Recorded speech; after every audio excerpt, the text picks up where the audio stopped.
Hi, I'm Curran, Brunswick Beacon staff writer, and we're joined today by Will Breazeale, who's seeking the GOP nomination to represent North Carolina's 7th Congressional District in the U.S. House of Representatives. Thank you for joining us today. Thank you, Caroline. It's good to be in your great office. Okay, thank you.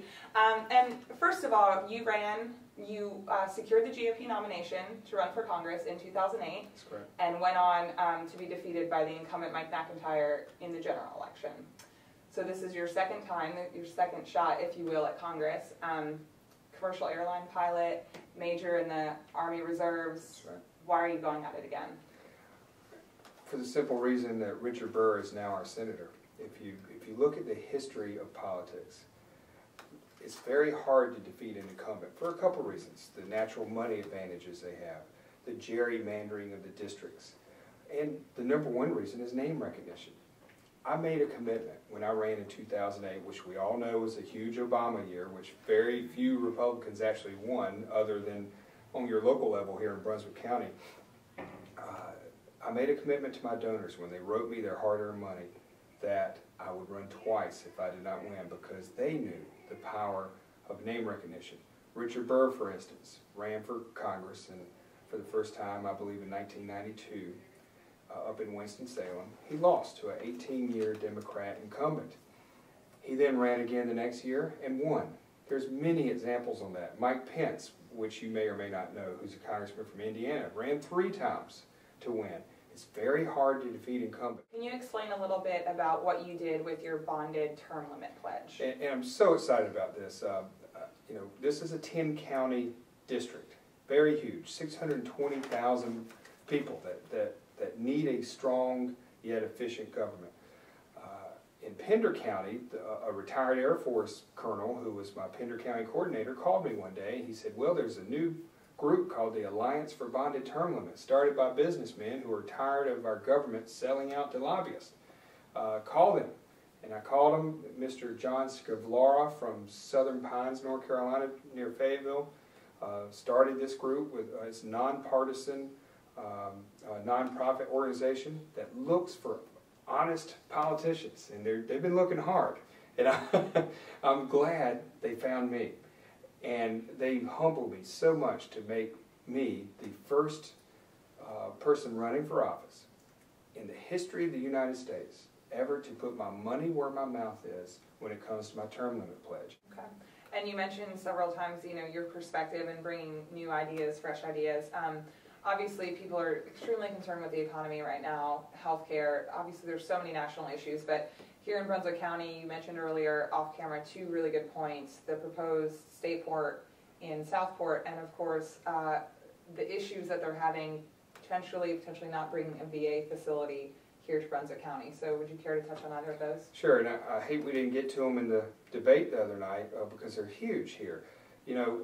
How I found out that this VA clinic situation was a situation is 2 of your county commissioners, Marty Cook, Charles Warren, called me within 5 minutes of each other on my cell phone going, "You've got to get involved. You're the conservative. You're the 3-time Iraq War veteran. If anybody's going to convince Congressman McIntyre to put the clinic here, it's you. This is a huge issue." And I'm so humbled that 2 great county commissioners like that would trust me to take the fight to Congressman McIntyre, because they saw how tenacious, if you would, or passionate I was in 2008 on the issues.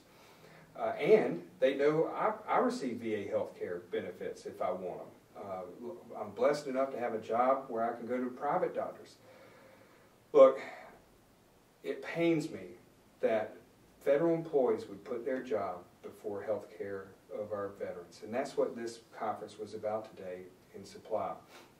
The VA healthcare system is nothing more than a federal job bank. If I had to describe the VA healthcare system in one sentence, it would be low-bid doctors administering rationed healthcare.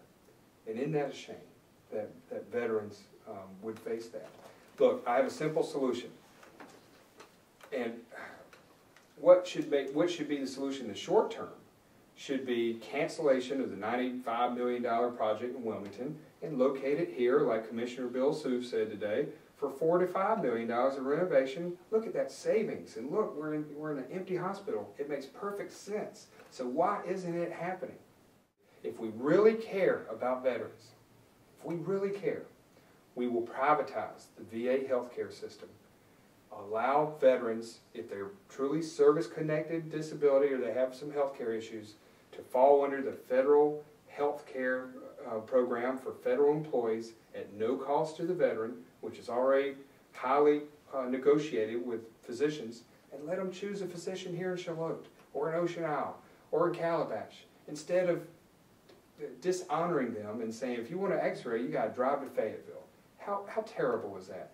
And it, ladies and gentlemen, it will serve the veterans better, and it will save U.S. taxpayers billions, and I mean billions of dollars from running high-priced hospitals. It's a win-win. I don't know why people aren't pursuing that. Everybody watching this video should go to the scariest website I've ever seen, and it's not Friday the 13th previews. It's usdebtclock.org, and you'll see it in real time how much debt we're in and how much every one of you owe for this debt. And the spending's got to stop. In fact, I've taken a no earmark pledge where if it requires an earmark, this area is not going to get it. Somebody's got to take a stand. And in fact, I blocked a $2 million earmark the other day with the Cape Fear Public Utility Authority. Up in Wilmington? Up in Wilmington. They wanted $2 million of federal money that was not programmed in the budget, earmarked through McIntyre's office so he could bring the check and take credit for it. Yet the guy pushing it was a $1,000 donor to Mr. McIntyre, who works for the Public Utility Authority. Isn't that interesting? And so I went to the board, reminded them how much debt we're in. There were plenty of Democrats on that board, and to that board's credit, they refused the earmark. They understood that it added to our national debt, and it was Chinese money that was coming our way because we don't have the money. And the number one thing that forced them to make that decision was a couple of them were squirming and saying, well, you know, we've already paid our taxes, we need to get it back. Okay. The city of Atlanta needs $4 billion worth of improvements to their water system. They have the highest water rates in the country in Atlanta. They're pushing for a $4 billion earmark from a congressman there named John Lewis. So are you going on record saying you're in favor of their earmark for your tax dollars to pay for their mismanagement? Accountability happens at the lowest level, not at the highest level. If we ever want to pay off this debt, we got to make hard decisions. And that's why I'd love to see a port closer to the mouth of the river, but truly, only if people of Brunswick County are in favor of it. I'd urge the county commissioners to put, if possible, to put a referendum and have a vote. Instead of letting, you know, vocal minorities rule, have a vote and see how the county stands on it. And we'll go with the majority.